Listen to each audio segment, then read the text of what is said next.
Hello, everyone. My name is Ted Williams III, and I am the host of our Friday Health Talk of the Week for the Far South Chicago Coalition. And we're excited today because we have a health and fitness segment. This is actually our second time doing this health and fitness segment, and I just love talking to these folks. And so it's time for the holidays, people, and we already know what's about to happen in these holidays, ladies and gentlemen. Many of us are going to go to these family events and start eating and enjoying ourselves and drinking and hanging out and not exercising. And then on January 1st, we try to get it together. Well, maybe we could try something a little bit different this year. Maybe we can try to get our fitness goals started early. And so I'm going to introduce you to some wonderful guests in just a moment. But before that, we have a short video for you to watch to give you some information on what's going to be happening next month in the city of Dolton. And so I want to go ahead and give that to you, and then we'll introduce our wonderful guest.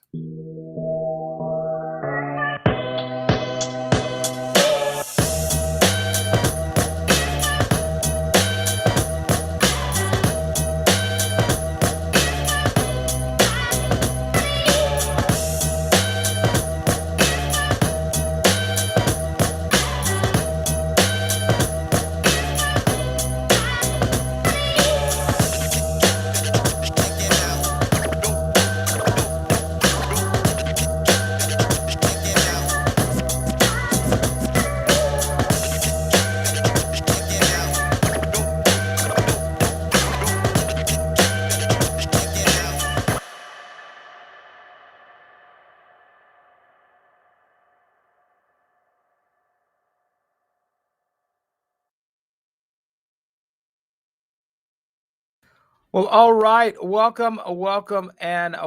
So I'm going to go ahead and introduce our wonderful guests that we have here. And we are super excited to welcome them back to our Health Talk of the Week, sponsored by the Far South Chicago Coalition.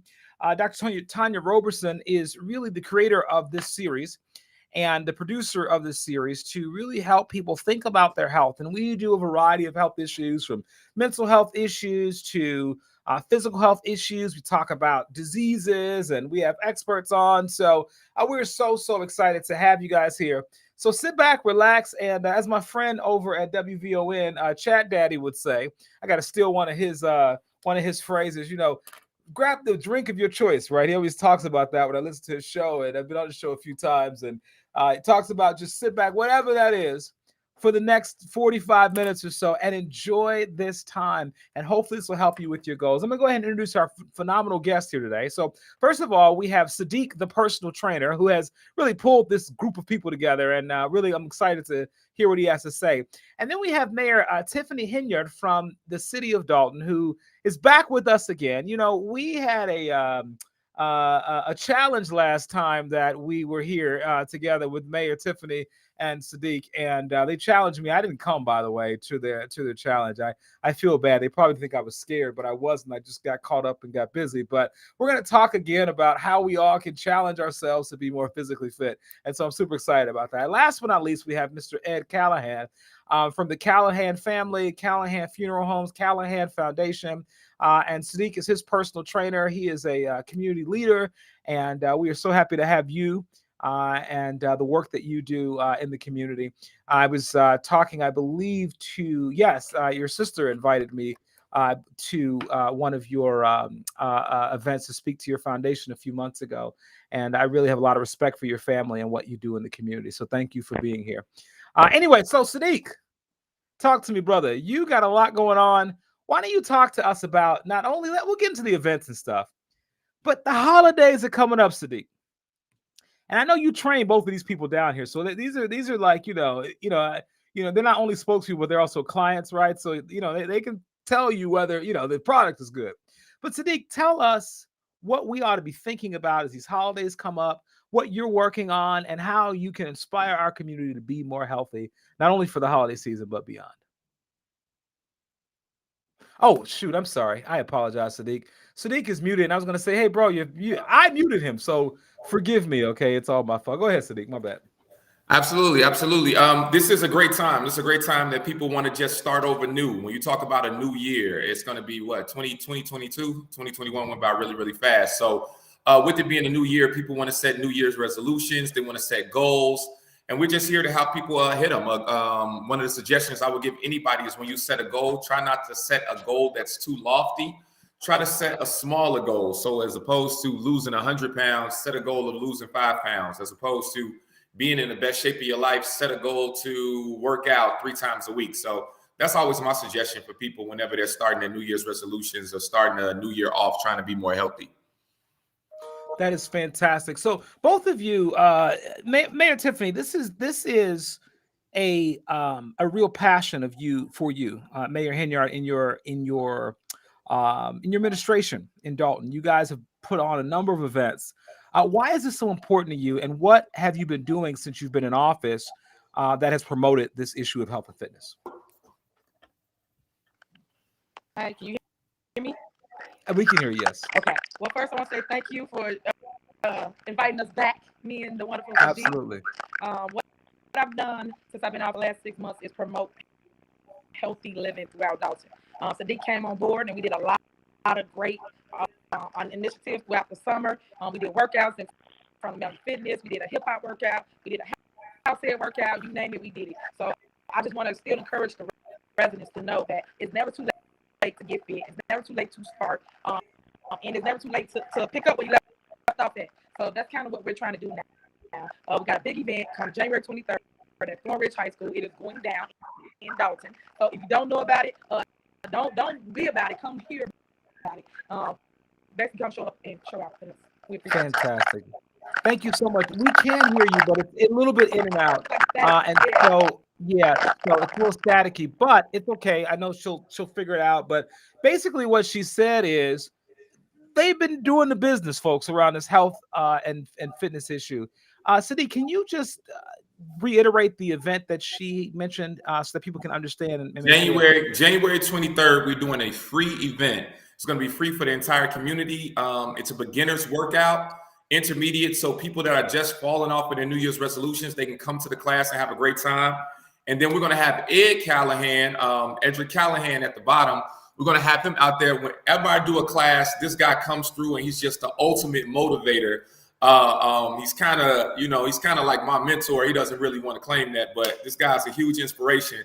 And our exercise classes, when you get him on the mic, he's in the crowd, he's with the people. I just like the energy that he brings. So it wouldn't even be right to do a class and not bring him as just a huge asset. Mayor Henyard, she throws the lob, she sets it up for the people to come out. She makes sure all of her events are free. That's amazing. So she takes away that excuse. You can't say I don't want to pay.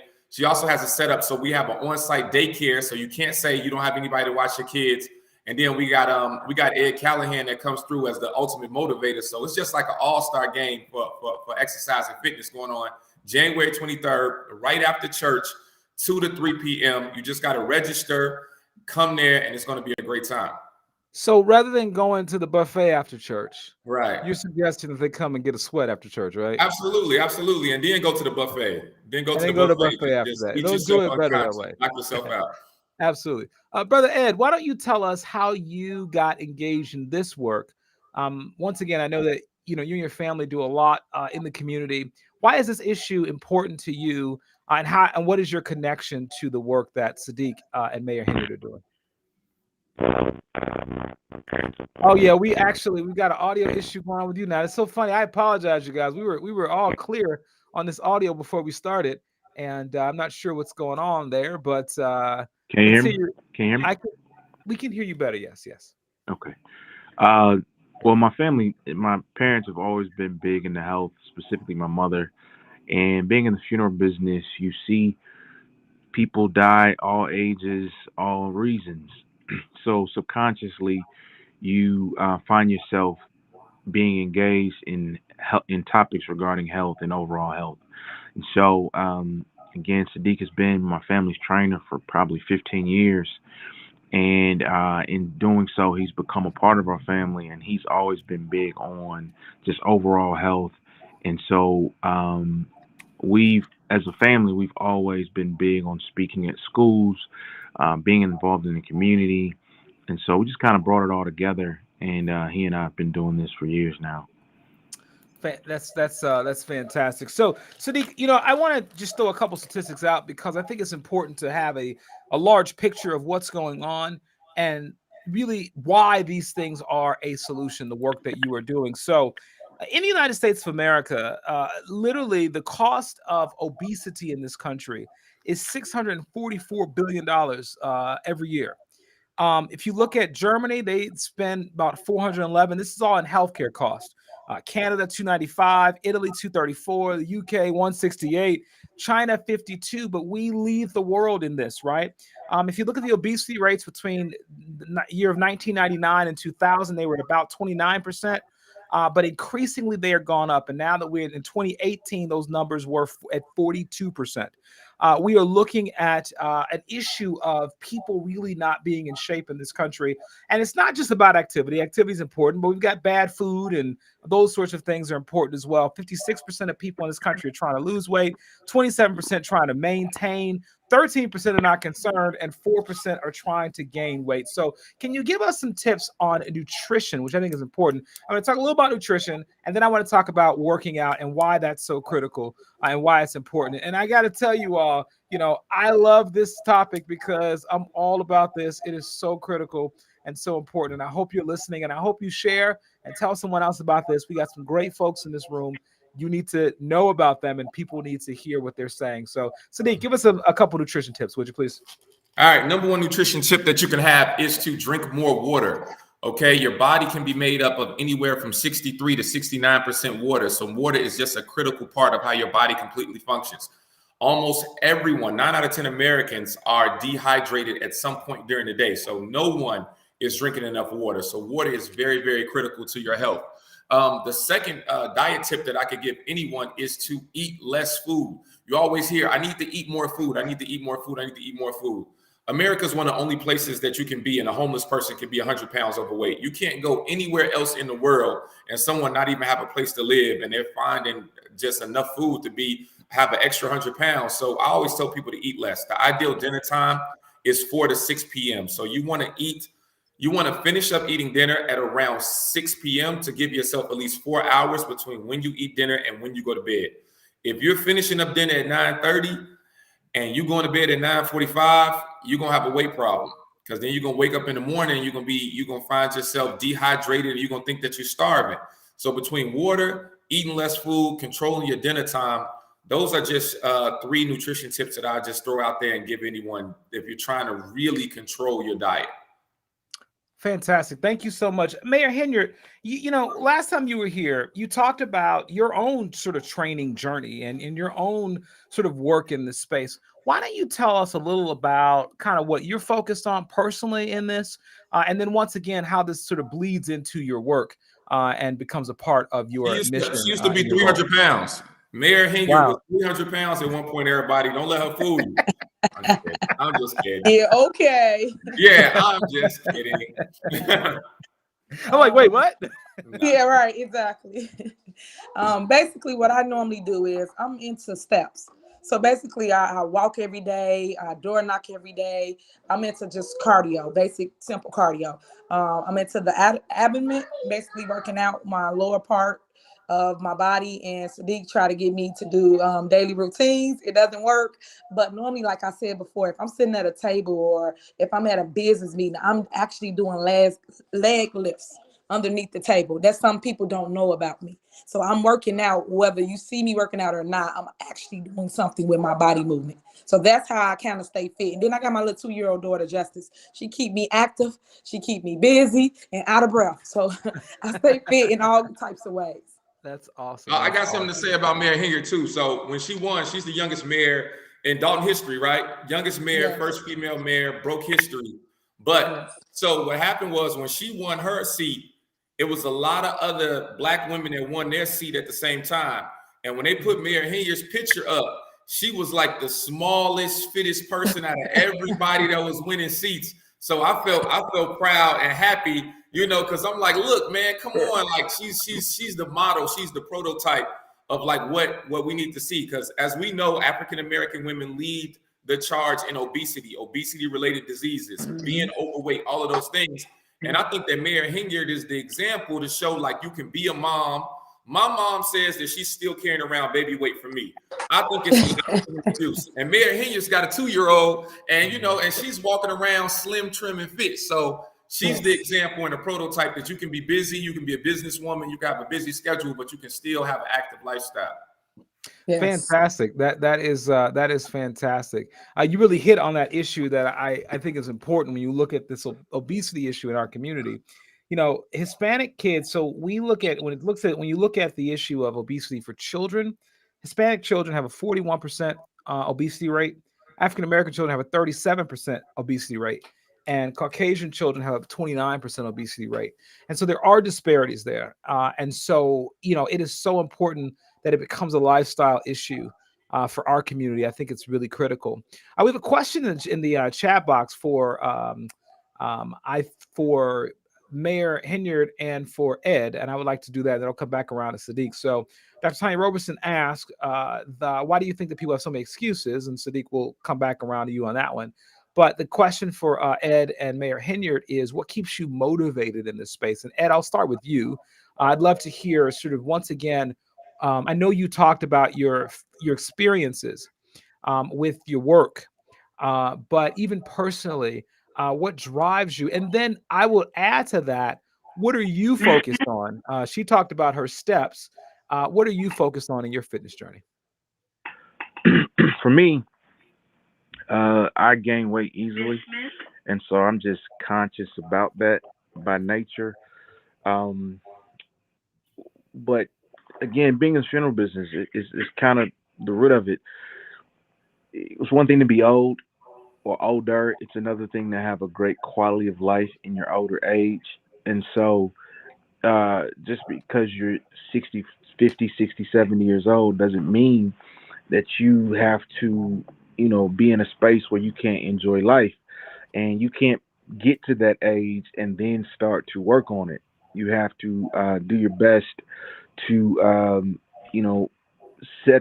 plant the seeds that you can have a quality of life now. And for me, we're workaholics, and I've learned that if I'm not in a space where, I'm doing some sort of workout, then that affects my ability to be effective in what I love to do, and that's handle our businesses.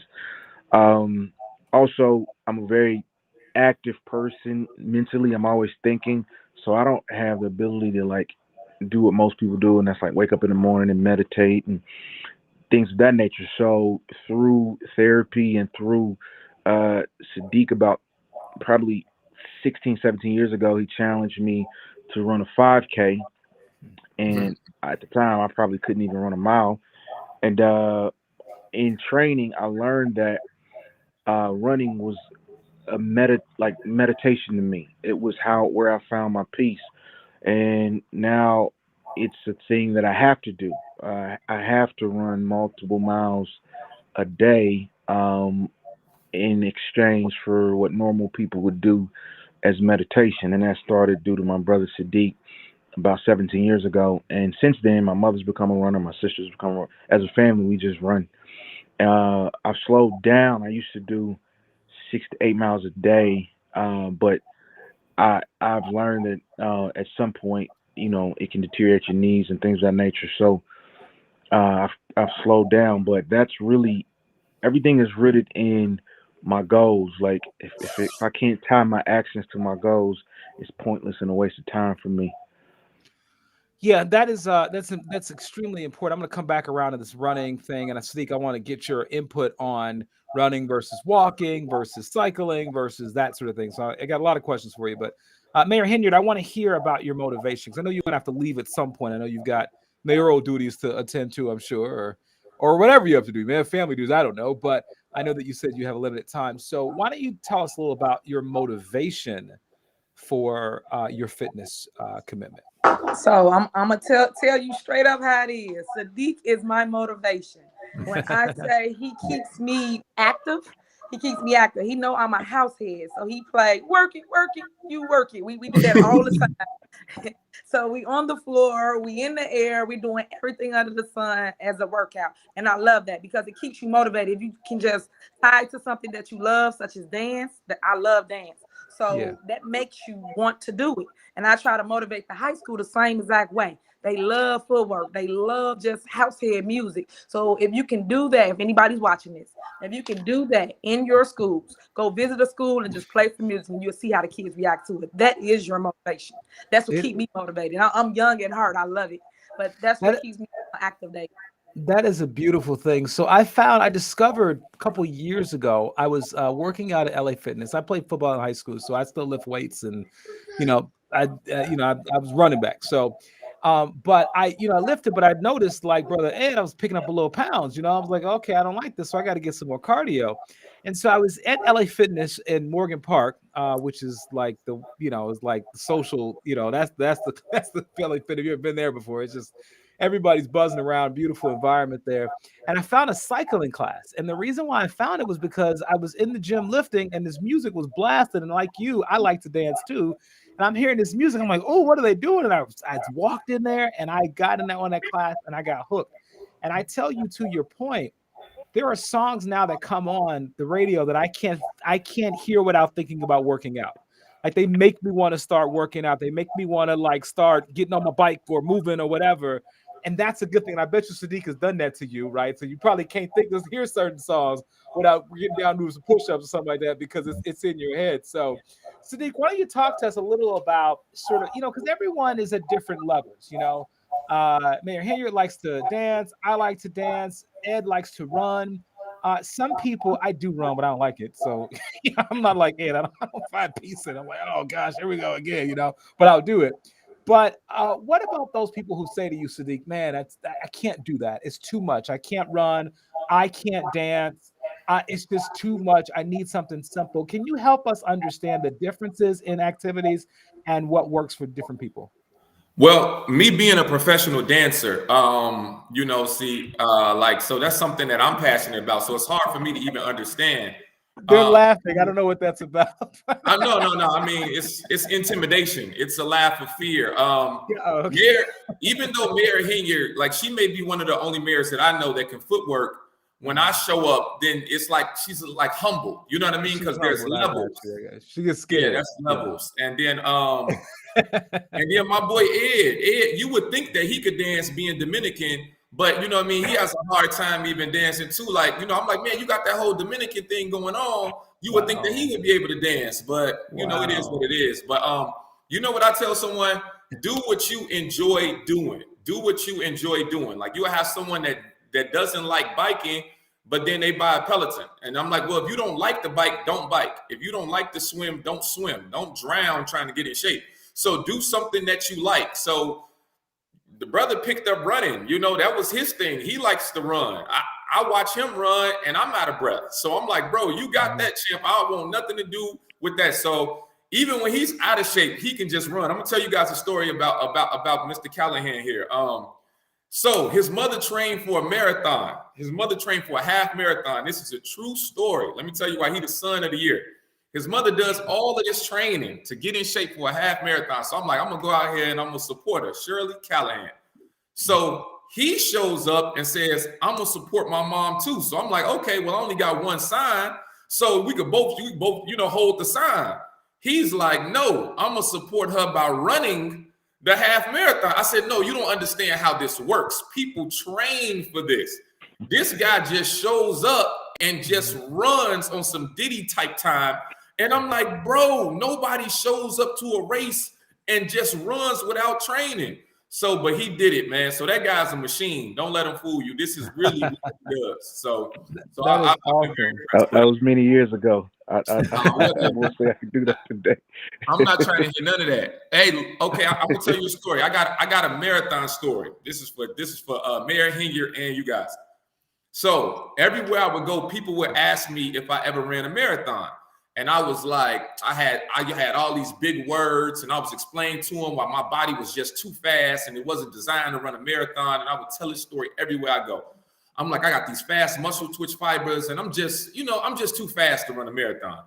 So I went to a marathon one day, and I was just watching a marathon.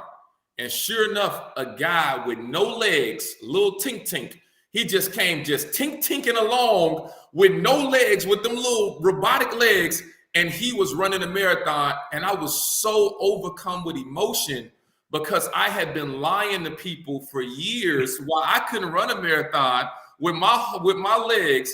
And this guy with no legs decides to run a marathon. So ever since then, I just stopped lying to people. I didn't run a marathon, but I don't tell a lie no more. I just say I don't want to do it. That's just something I don't want to do. That is wonderful. That's a hilarious story. Changed my life. A good inspiring story as well.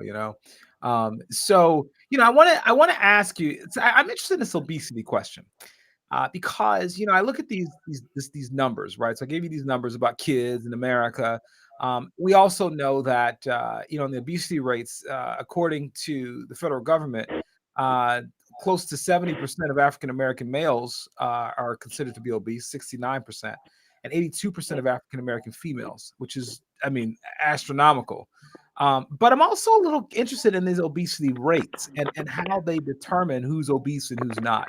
And I would love to hear your thoughts about that, because I do understand that, obviously there are disparities among communities, but I also wonder if what is obese to one person is not obese to another, if that makes sense. So.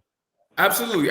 It's a number. It's a number. Your height plays a factor into the number, and surprisingly, to a small percentage, your age plays a part in the number. So when you're talking about obese, it's non-discriminatory. It's directly related to diseases.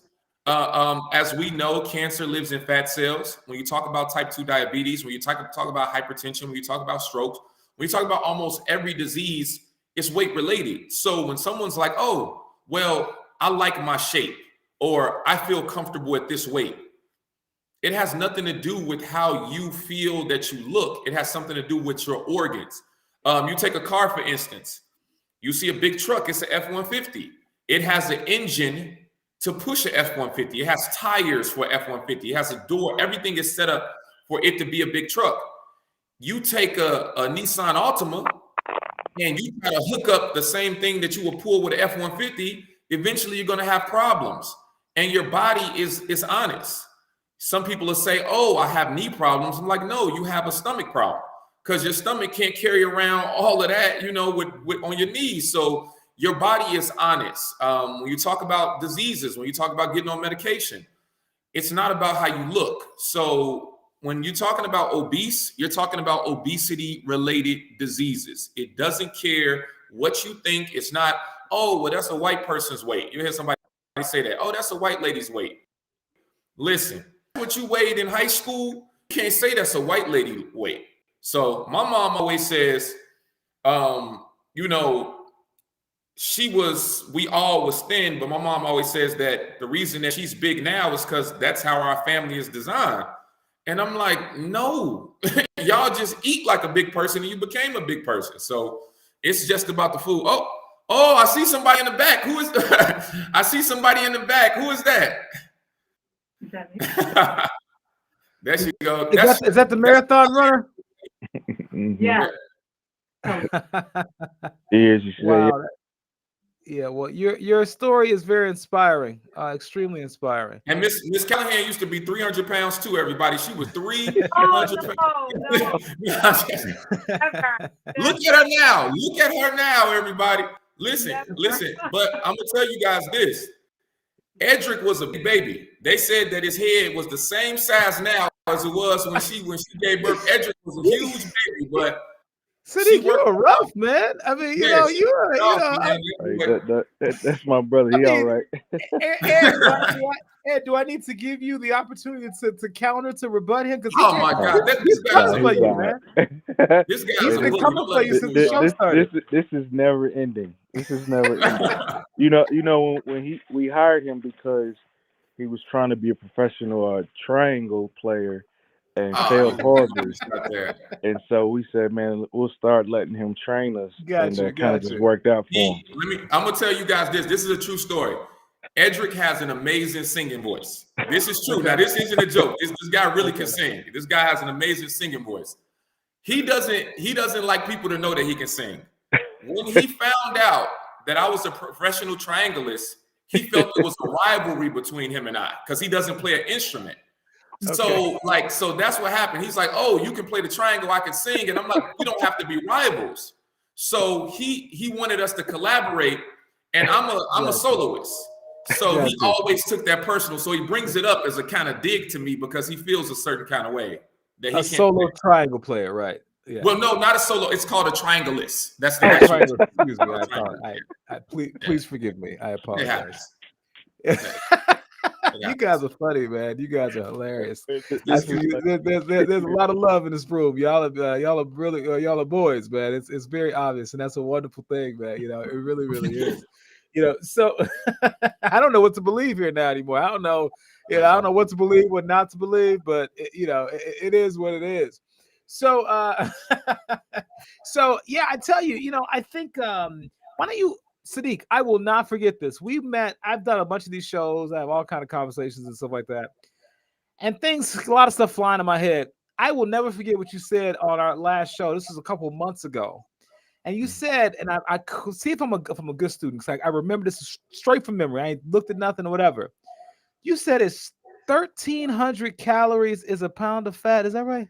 3,500. It was close. 35, yeah, 35. Yeah, 30. I mean, I'm in the ballpark, man. Yeah. 3,500 calories in 1 pound of fat. Absolutely. So that means that literally, so if you go over sort of your caloric intake, because I think, obviously when it comes to weight loss, it really is as simple as burning more calories than you're taking in. I mean, it's that simple for the most part, right? Yeah. And so you're saying that if you go over, like you have 3,500 calories, that you're in not calorie deficit but calorie surplus, that's a pound of fat for the body. Yeah. So you guys heard Edric say earlier that he gains weight easily. What he didn't tell you guys is that he doesn't sleep. So this guy owns about 4 or 5 different businesses. He owns a business on the lakefront, a restaurant, actually. So, he owns a restaurant on the lakefront on the south side. It's beautiful. So you got the funeral home, you got real estate, you got all of these different things that this guy does. So he doesn't sleep. So he actually gains weight because he never sleeps. Like, that's his issue. So sleep is just a really, really critical part of weight gain or weight loss. If you're not getting enough sleep, then you're going to have to do what this guy does, run 10 miles a day to actually burn it off, because that's what happens. Sleep is where you get your results from. Interesting. Now, people don't think about that. Can you say something more about that? Because I think it's so important. People, let's put it this way. I think the common thought about food or weight loss or whatever is, starve myself and, do a bunch of cardio or whatever, right? Maybe. And you're saying that it's sleep, it's water. These are lifestyle issues. Either one of you can talk to this, but I think this is so important for people to recognize and understand. Well, for me, Ed, speak to that. Speak to that. He knows. Well, for me, yes, I for a long time I took pride in resting as little as possible, primarily because that's what I saw growing up. My parents are workaholics, and we. Just from what you see, you deem your success, or you think that is the secret to success. And I had to learn that, rest is important. Water intake is important. Even when I started running, I wasn't drinking enough water. So I would just have leg cramps throughout the night. And then I read an article, Siddiqu may have been on, sent it to me, talked about just how you can quietly be killing your organs due to dehydration as a runner. And so, I felt it scared me. I probably was 28, 29 at that time. So I just started drinking more water. And then I went through a phase where I was doing a lot of intermittent fasting. And with that, your food is and rest and water, that's like the secret. And I was just staying extremely slim and working out the least that I had worked out in years. So I was actually less I was gaining less weight. Hold on. You want to finish, Siddiq? Yeah, see, he's a business. The guy's a businessman. See, Sorry, my system's coming. But so I was working out the least because of my work schedule due to the restaurant, but I was losing weight more than I was working out. So I was confused by that. Then I did more studying and realized because I was drinking a gallon of water a day, getting more sleep, and since I was only eating between the hours of 1 to 6, food during that 5 hours was so important to me. And so, you know, and I was barely working out because I just didn't have the time. But I was losing weight, felt amazing, and that's when I could definitely agree. And Siddiq and I talked, and we challenged each other as brothers, as you can see. So I had to definitely admit that he was right along the way. That bragging about not sleeping is not the secret to success. So since then, I can't say I've taken it all fully on, but I try my best to get a lot more sleep, drink a lot more water, and I still am a huge fan of intermittent fasting, and that really a lot. I mean, we all been to the gym, see somebody there every day, and like, well, dang, what happens between this workout and the next day? Because it's not going anywhere. But if you're working out, and one of the first things Siddiq told me when he started training was like, hey man, don't you wasting your money having me come if you're gonna mess it up via your diet. When I leave, 80% of the results come via sleep and diet. He makes no secret about that. And unfortunately, we paid him for many years, and first maybe 1 or 2, and didn't follow that part. And when we started following that part as a family, we saw the results right away. That's awesome. That's wonderful. Wonderful. I think it's critical that people understand that they can do it. And I love what you said earlier, Siddiq, about, manageable goals. I think it's very easy for people to get overwhelmed by this journey, particularly because it's also very countercultural. We in our society, and most societies, celebrate with food. Our society is different in the sense that not only do we celebrate with food, but we are advertised to thousands of times a day with food and things like that, and other things besides food as well. But we also are a wealthy society. And so in a wealthy society, there's a lot more comfort, right? And so we are able to sit around and watch Netflix and play Xbox and those sorts of things. During the pandemic, and I'll share this as a point of embarrassment and vulnerability, and I just will. But I do some acting and things, and I did a commercial for Cheerios during the pandemic.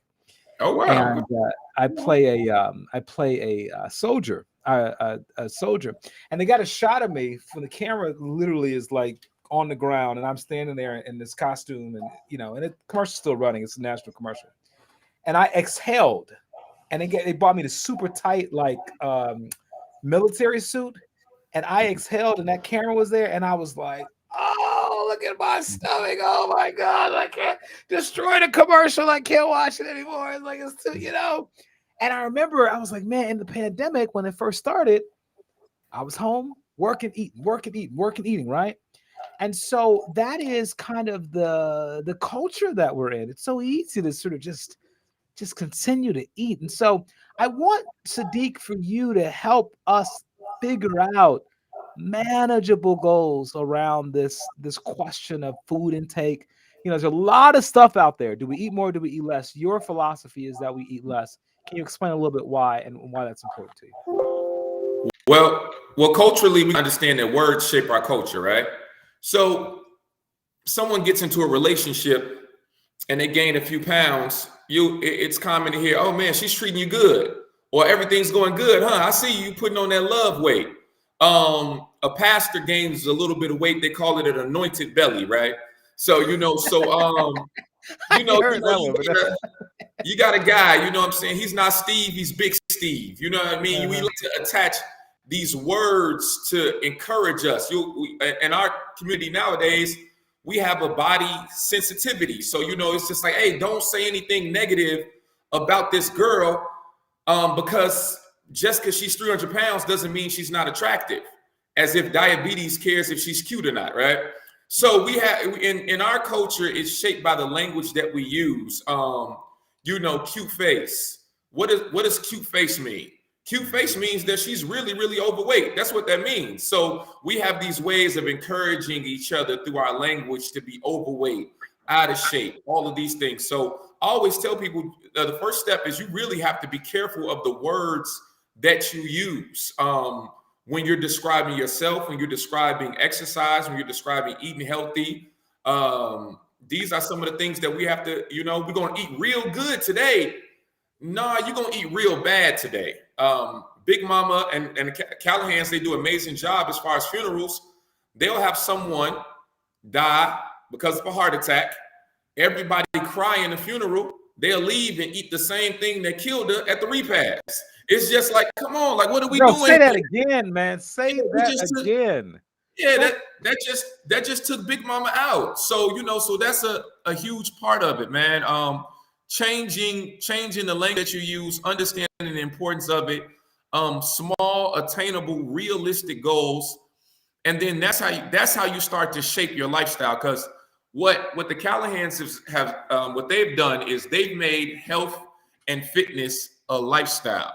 Even at the end of the year gala, it was healthy food. It was a lot of healthy food they had there, man. This is a lifestyle for these people. And their son really heads it up, man. Literally. You know what I mean? So he definitely it's a lifestyle thing. So I love it. I love what they're doing.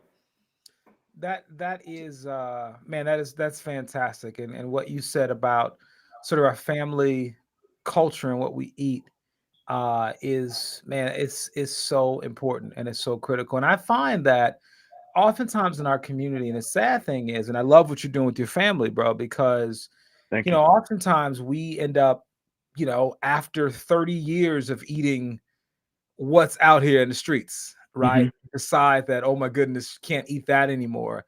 And it's very difficult to make that change after you've been used to eating a certain way.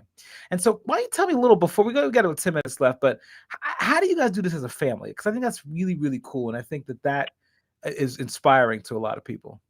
Well, one, you have to sit around the table with, I mean, my sister and I, we don't sugarcoat our conversation. So if you, if you are cute in the face and thick in the ankles and you get at the table, we're going to say something to you if you're family, right? And so we, as a family, we just are constantly challenging ourselves to be better. I'm not saying that's the best way to do it, but you ask, so I answer. So, and it's a lifestyle. My mother's always been in the like herbal medicine. She's always been in the like just health, and she was a big faster when I was a kid. Like, a lot of it, some of it was for spiritual reasons, others was for health. So that's what I saw, to be honest with you. And then, I mean, the vain side is, being in the funeral business, you end up in pictures and you do promo shots and you do interviews like this, and and you look back and you're like, wow, I gotta, this isn't right, and so I mean, it's a lot. Your family holding you accountable, you always wanting to be better than you were the day before, and what I saw growing up. So you bring all that together, and now and I got enough bad habits that I love going out to dinner. I'm always at restaurants, and I know that's like the worst thing, right? And so I've had to learn how to make that healthy. So it's not like I'm walking, we're walking around here just, eating, chewing on seasoned air and, and drinking water all day. It's not the case. It's just a matter of just being conscious about it and wanting to be better, right? And so if you have a bad day, you eat horribly, just get back at it tomorrow. Yeah. Really. Yeah. What he's talking about is he has the ultimate support system. The ultimate support system. I really admire his family, because my family, they it's people on my mom's side that are so big that they're on my dad's side. Like everybody in my family, big house. Yeah, seriously, man. I don't have what he has. I have to avoid my family because if I hung out with them all day, I'd I put on another 30, 40 pounds. So that's the thing. Yeah. So he has a support system of a family that's literally fasting together, encouraging each other, watching what they eat, all of those things. I always give the analogy is if you had an alcoholic in your family, it's not one of those things that would ever be encouraged. But you can have someone in your family that's 400 pounds and everyone tiptoes around it and never brings it up. So it's just like, why is weight such a sensitive issue? And we all know the repercussions. I would like him to talk about the different size caskets because that's a real issue. No one ever talks about this.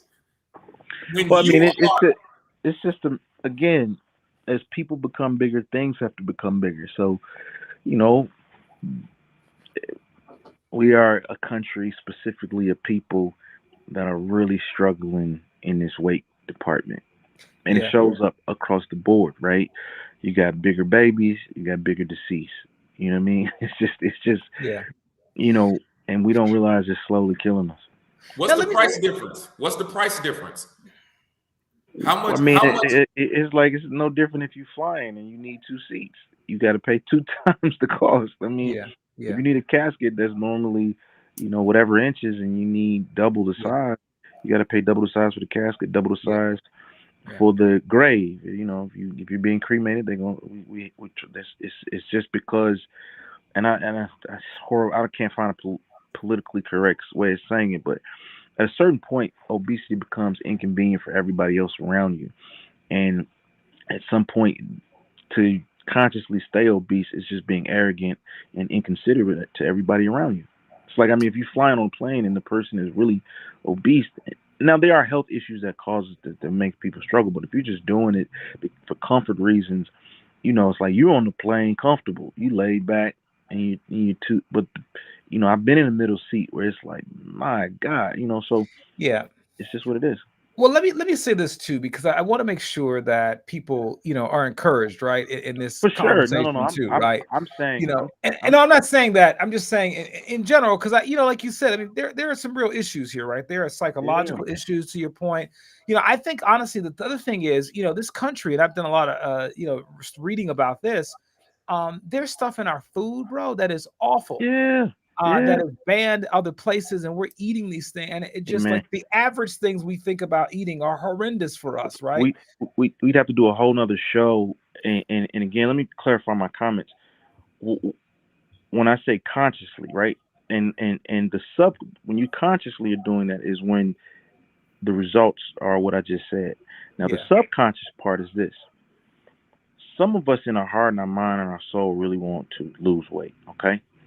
And you just don't know how. Your environment, you know, I'm blessed to have a family that's important, right? But if, like Siddiqu said, if that's not in your environment, then you don't know, right? If you're not encouraged and you're not, the other part is processed food is killing us all, even skinny folk, because, you know, certain foods aren't meant to be on the shelves for 8 weeks before you consume it.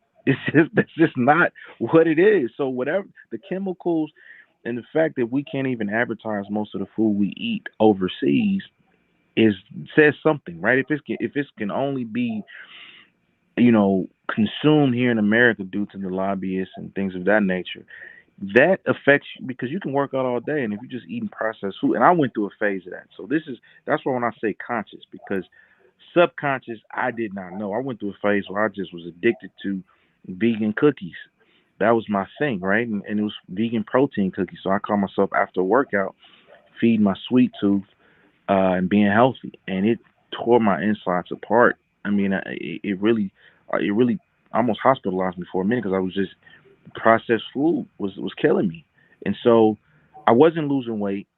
I was hurting myself on the inside, but I was subconsciously trying, right? So I had to educate myself. And again, Siddiqu sends all these.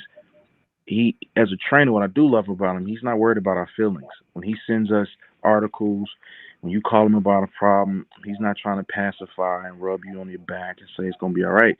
He's like, man, show me what you're eating, and then he's gonna say something funny. It's gonna sound rude, but when you really say it out loud to yourself, you're like, dang, okay, he made a good point. And so, you know, you got to have people around you if you're really on this, not only just when it comes to health and food and working out, but any part of life, you want people around you that's gonna hold you accountable. You're not my homie, you're not my friend, you're not my family. If you can't have, now I'm not saying embarrass me publicly or try me like that, because then the response is gonna be something different. But if you need to call me, if you were a third party on me and Siddiq and my conversation on the phone, it would sound rude. But he knows I love him, and I know he loves me, and we want the best for each other. I got something. Go ahead. I just want to ask you as well about this vegan thing. I want to ask you what you think about that. You can continue. Then I have a question in the chat box. What do you think about the vegan lifestyle? So I lived it for a minute, for a long while, and I still am partially vegan. But let me explain.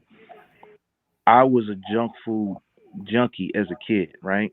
I was a honey bun addict, right? And it's like I had to start my morning by saying, "Hi, my name is Edric Calahan. I'm a junk food junkie," right?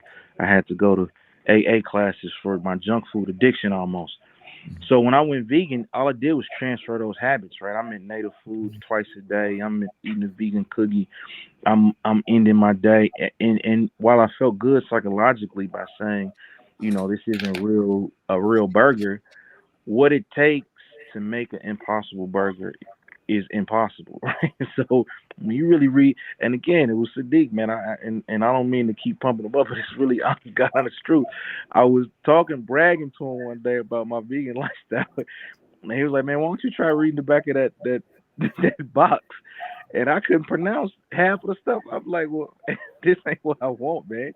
Really, if it's not being pulled off a tree, and if it's not, coming out the ground and you eating it right away, being vegan can be almost as unhealthy as just going to eat a steak every day, to be honest with you, because it's so processed." And I'll let Siddiq continue that, but he's the one who really embarrassed me because I was, being so confident in my vegan lifestyle, but my quality of living was horrible because everything I was eating was processed. From the moment I woke up, I'm in Starbucks getting coffee and getting a impossible breakfast sandwich, right? And then for lunch, I'm at Native Foods. After my workout in the evening, I'm a vegan cookie, and at night I'm doing the Blaze vegan pizza, and I was like damn near every 4 days, right? And it almost took me out. Yeah, that's real. That's real. Yeah, everyone. Yeah, the question that comes about is, how do you know someone's a vegan? And then the answer, kind of funny, is that they'll just tell you. Like it becomes a more of a conversational piece than a health piece. When it's a health piece, you can just assume there are foods that come from the earth. There are foods that come from the trees. That's vegan. That's vegetarian. Those are other things. All the other stuff that you're talking about, I've never seen a cookie with parents or a cookie grow. So you can attach whatever name you want to attach to it, but it's still a cookie. It's, oh man, I'm about to eat these vegan Twinkies. Dude, it's still a Twinkie, dude. You can put whatever name you want in front of it. That's what it is. So I'm all for eating healthier. I can't tell anyone to adopt a lifestyle if it's not something that you have set up. If you do not have anything set up to go to a grocery store, to get foods, to get this, to get that, you're really not a vegan. You're just someone that doesn't eat meat. So, and it's a huge difference between a vegan, vegetable, fruit person and a person that just doesn't eat meat. So I always say you have to make that distinction. I can't tell you. Are you really a vegan? Did you have an apple today? No. You have a carrot? No. You have broccoli? No. You have lettuce? No. Grape? You don't have any of that? You're not a vegan. You just don't eat meat. Call it what it is. That's a great point. Phyllis Chavez Leah says, I find myself, hope I pronounced your last name correct. Says, I find myself not wanting to cook, and meal prep companies are pricey. They are. I was actually looking at some of these advertisements today, and I was like, man, I'd love to do meal prep. I don't have to think about it. I just, eat my protein, my vegetable, and be done with it. And it's portioned, right? Because I think that's a big issue.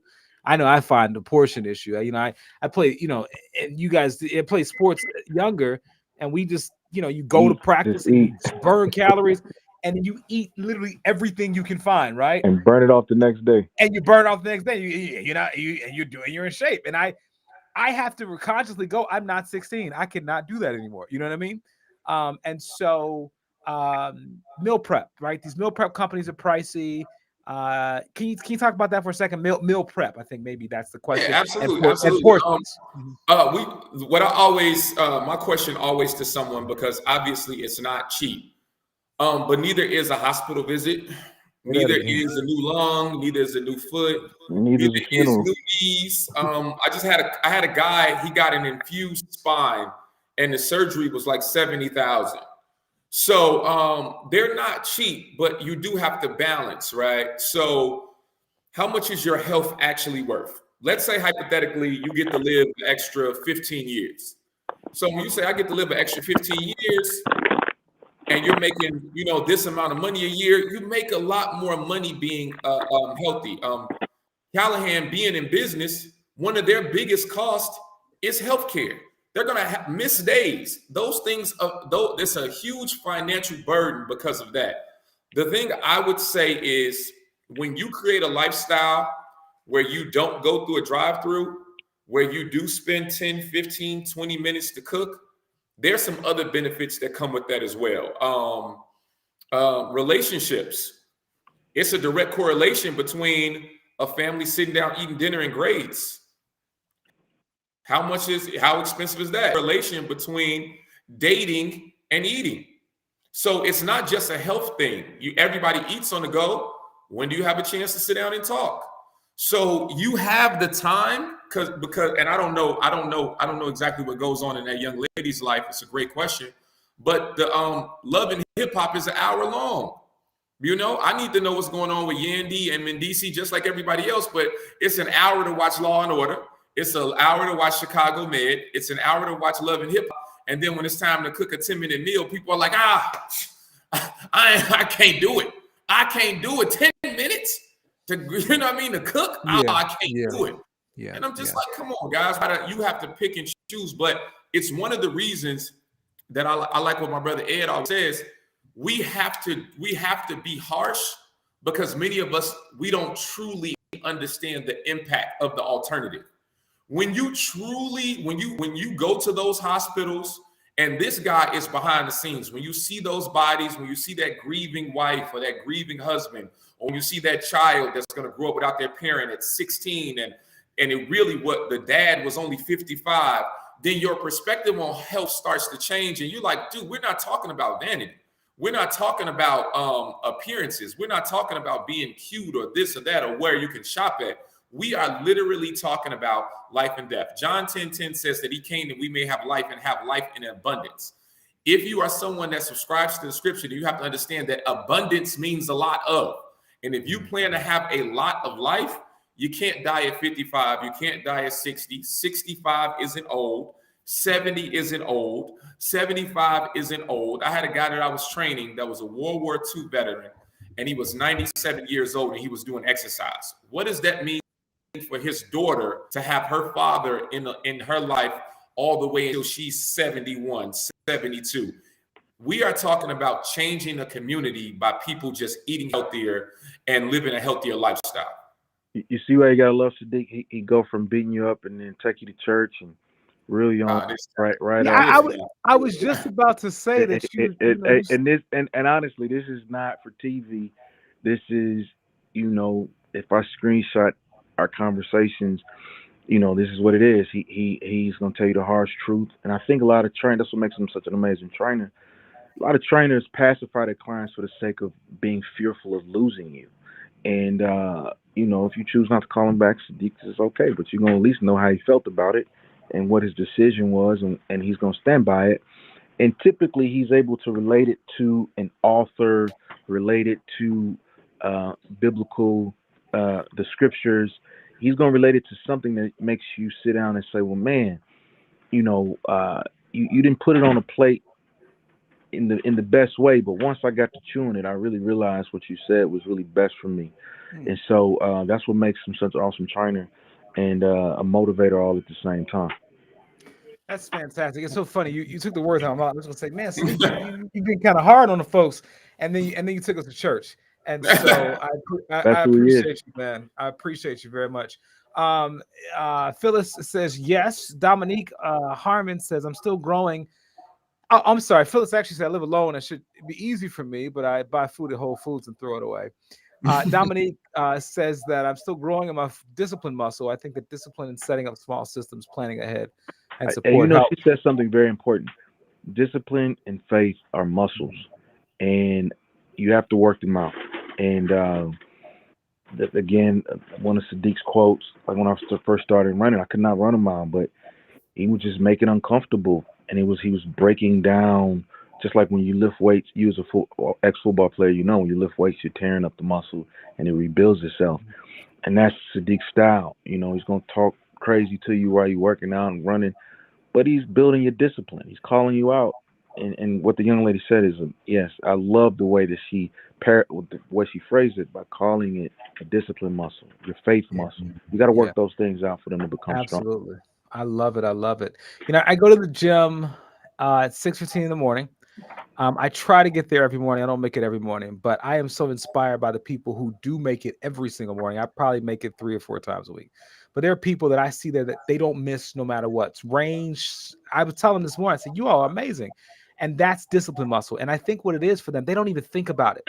It's dark outside, 5 in the morning, and they never even think about it. And that is that's inspiring, right? Probably their body probably just starts preparing to be just walking towards the gym do the habit. And that's when you get there, when it becomes literally a part of you. And it's a lifestyle, which I think is so critical. We crash diet and get ready for this event and get ready for that. And it is a lifestyle, right, Siddiq? Oh, absolutely. It's a lifestyle, but we forget one key word. It's a lifestyle choice. And many of us don't realize that we actually have a choice in how we live our lives. We're not just victims. It's not like someone just takes over. I mean, no one's perfect, but when you start to do things on a consistent basis, it becomes a habit, and a habit is a choice. If I'm somewhere and I can't get to some food, I'm in the McDonald's drive-thru just like the next person. But then you got to ask yourself, why are you always somewhere where you can't get any food? Like you had no idea at 40, 45 that you might get hungry. This was the first time this ever happened to you before. So, that's my thing. But I'm big on. Right after he took us to church, he went right on back to beat. Here you go. It's okay. Listen. I should have stopped this broadcast after the church. You should have. You should have opened the doors of the church as soon as I really should have. The church. The reason I'm so big on the church, and the reason that I'm always pushing it, is because the church actually leads. The Black church leads the world in obesity-related diseases. If you're 200, 300, 400, 100 pounds overweight, you have a place that you can go where everyone will treat you fair. They will love on you. They will not ask you to change. And that is the Black church.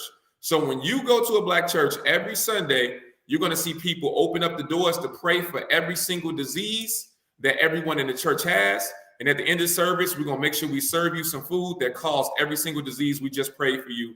That God relieve you from. So that's why I'm like, come on, we could. If the church gets in shape, then guess what? Everybody else gets a chance to get in shape. So the church is just like, listen, y'all are encouraging this, and this isn't my opinion. The scripture. I went into church one time, and I'll never forget. A woman had an attitude with me. She was upset. I'm telling everyone, eat healthy, all the same stuff I'm telling you guys. Let's exercise, let's do all this. A woman said, if it's not in the Bible, I don't believe it. She said, if it's not in the Bible, the stuff you saying, God don't want that. If it's not in the Bible, he made everybody different. I had to tell her it is in the Bible. It is in Matthew 7:13. The gates to heaven are narrow gates. Everybody, you're not gonna be able to. You can't turn to the side. So you know what I mean. I didn't write that. I had nothing to do with that. God made the gates. He made the gates so slim that everybody can't fit in. I didn't write the book of Matthew. I had nothing to do with that scripture. I didn't write the book. Siddiq. Thank you, Siddiq. I'm done. I thought he was going to give us some scripture Oh, about healthy living. tried He to. hit us with a good one. I never heard that one, but I will say, as a person of faith, I have a ministry and some other things like that. I love the Matthew reference. The Bible does preach and say that the physical fitness does have value, and that our bodies are temples. Does it say that the gates are narrow, brother? Please be honest. Does it say does the Matthew 7:13? Does it say the gates are narrow? Am I making this up? Because some people are not going to look up the scripture. You're not making it. Does say the gates are narrow, Siddiqu. Thank you. So I can't. You could turn to the side. You're gonna have to turn to the side, but all right. I'm trying to make sure everybody get in there. Oh my gosh! You can't hop that gate. You're gonna have to get in, the old school way, and I just don't want nobody to do that. All right, I'm crazy, folks. I tried to start laughing early, so it was gonna be a joke. Folks, we're done. That's the Bible. The Bible is very serious. I didn't write the Bible. You can't put that. Dr. Roberson put in the chat some scriptures about exercise. Did she put the book of Matthews? I don't think Matthew 7 is in there, but this is a new interpretation of Matthew 7, and it is okay. You heard it here. Siddiqu said the gates gonna be what? Narrow. So I mean, Siddiqu, no, don't put that on me, because somebody will think that I wrote the Bible. I didn't write it. Siddiqu didn't say that the gate's gonna be narrow. Whoever Matthew is, we need to find out who Matthew wrote that. I didn't write that. Hey man, thank you so much for having me on. I'm done. I don't even know how to end this show. On that note, happy Friday, happy Saturday. It was a good time. Good talking to y'all. Listen. For everybody, listen. We're gonna post the flyer up. I want you guys to see Edric Calahan in action when he comes to our classes. He is the ultimate motivator. He's gonna be working out. We're gonna have him on the microphone. It's gonna be a great time. We're gonna have house music. We're gonna have hip hop. We're gonna be doing high fives. I do not care your fitness level. Come out and have a great time. It's a free class. It's January 23rd, and it's going to be at Thornridge High School, and we're going to make sure that everyone has the link. And we also have a daycare for your kids, where your kids can do a little kid workout in a private room. They're going to be right there. It's going to be a really, really good time. So we want Dominique Griffin is on here. We want Phyllis to come out. We want Tonya Roberson, who makes up every excuse not to come exercise at the classes. We want everybody that's in this live chat to come out, have a good time. It's going to be fun. Cynthia Maxwell is in here. And our illustrious host, we need you to come out, brother. We need you to come out. I got you, bro. You know what? I didn't come the last time, and I'll be there. January 23rd. I'm putting my calendar right January 23rd, 2 o'clock, 2 p.m. No, we made sure everybody's free. And nobody's doing nothing on Sunday at 2 o'clock. The Bears might put on. They ain't gonna be playing that late, that's for sure. Yeah. No, you're right, bro. Ain't nothing going on. All right, I'll be there, man. All right. Thank you, gentlemen. Gentlemen, this has been a lot of fun. And all jokes aside, as Leek said, this is life or death. And I just appreciate your passion. I appreciate what y'all do in the community. You guys, this is so serious. And I just am happy to be able to share this time with you guys. Dr. Roberson said thank you, and wonderful show, and we want to have you guys back. And thank you everybody for listening. So thank you, Dr. Roberson, thank y'all for having me for this show, and thank you guys for being here. Have a great day, everybody, and we'll see you next time. Bye-bye. Take care.